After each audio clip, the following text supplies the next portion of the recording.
অহা 30 তাৰিখে আমাৰ দেশৰ যশস্বী গৃহমন্ত্ৰী অমিত শাহ ডাঙৰীয়া এই স্থানলৈকে আহিব। ডিব্ৰুগড়ৰ খনিকৰ ফিল্ডতে আমি এখন বিশাল সভাৰ আয়োজন কৰিম। প্ৰায় 1 লাখ ব্যক্তি ইয়াত আহি উপস্থিত হ'ব আৰু সেইদিনাখন অমিত শাহ ডাঙৰীয়াই আমাৰ অসমৰ দ্বিতীয়টো এছেম্বলি চৌহদৰ আধাৰশিলা স্থাপন কৰিব। আপোনালোক সকলোৱে জানে, অসমবাসী সকলোৱে জানে, মাননীয় মুখ্যমন্ত্ৰী হিমন্ত বিশ্ব শৰ্মা ডাঙৰীয়াই ডিব্ৰুগড়ক অসমৰ দ্বিতীয়খন ৰাজধানী হিচাপে গঢ় দিছে।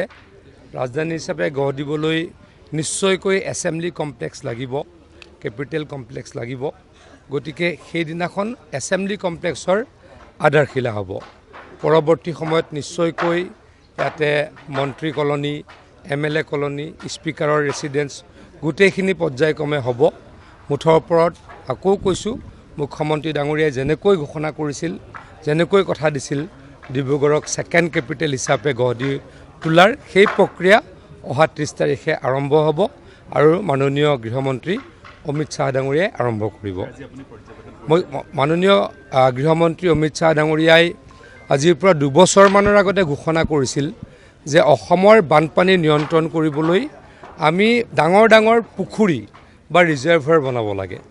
সেইখিনি সময়ত বহুতে হাঁহিছিলোঁ, কিন্তু আমি বহুত বেছি চিন্তা চৰ্চা কৰিলোঁ। আমাৰ বিভাগে, নেচাক্সে ৰিচাৰ্চ কৰিলে যে আমি ডাঙৰ ডাঙৰ ৰিজাৰ্ভাৰ বা ডাঙৰ ডাঙৰ পুখুৰী বা ডাঙৰ ডাঙৰ লেক বনাই আমি যদি পানী তাত সংৰক্ষণ কৰিব পাৰোঁ, বাৰিষা কালি যদি পানী আমি সংৰক্ষণ কৰিব পাৰোঁ, তেতিয়া হয়তো ব্ৰহ্মপুত্ৰত বা নদীসমূহত পানী কম হ'ব আৰু সেই পানীকে পৰৱৰ্তী সময়ত আমি খৰালি দিনত আমি ইৰিগেশ্যনত আমি ব্যৱহাৰ কৰিব পাৰিম।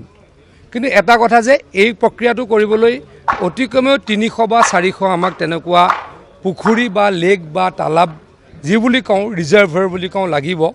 তাৰ আৰম্ভণি আমি 14টা আৰম্ভ সেইদিনাখনেই কৰিম।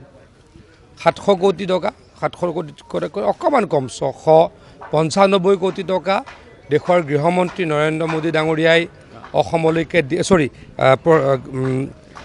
অমিত শাহ ক্ষমা কৰিব, দেশৰ গৃহমন্ত্ৰী অমিত শাহ ডাঙৰীয়াই অসমলৈকে দিলে। আমি টেণ্ডাৰ প্ৰক্ৰিয়া সম্পূৰ্ণ কৰিলোঁ। ডিব্ৰুগড়তো হ'ব, আমাৰ শদিয়াতো হ'ব, যোৰহাট লোকসভাত কেইবাটাও আছে, সেই গোটেইকেইটা মুঠৰ ওপৰত 14টা হ'ব। সেইদিনাখন চেণ্ট্ৰেলি অমিত শাহ ডাঙৰীয়াই সেই কামৰো শুভাৰম্ভণি কৰিব। গতিকে 2টা বৃহৎ প্ৰকল্প লৈ অমিত শাহ ডাঙৰীয়া ডিব্ৰুগড়লৈকে আহিব। ডিব্ৰুগড় আমি সকলো মন্ত্ৰী বিধায়ক লগ খাইছোঁ। মুখ্যমন্ত্ৰী ডাঙৰীয়াই মোকো এবাৰ আহি পেলাই এই কাৰ্যসূচীটো তদাৰক কৰিবলৈ দিলে। যিহেতু জলসম্পদ বিভাগৰো কাৰ্যসূচী আছে, গতিকে আমি অলপ পাছত সভা অনুষ্ঠিত কৰিম। কিন্তু মই আশা ৰাখোঁ যে অতি কমেও 1 লাখ ব্যক্তি এই খনিকৰ ফিল্ডত 30 তাৰিখে উপস্থিত হ'ব আৰু সকলোৱে আমাৰ দেশৰ যশস্বী গৃহমন্ত্ৰী অমিত শাহ ডাঙৰীয়াক আদৰণি জনাব, তেখেতৰ প্ৰতি কৃতজ্ঞতা প্ৰকাশ কৰিব।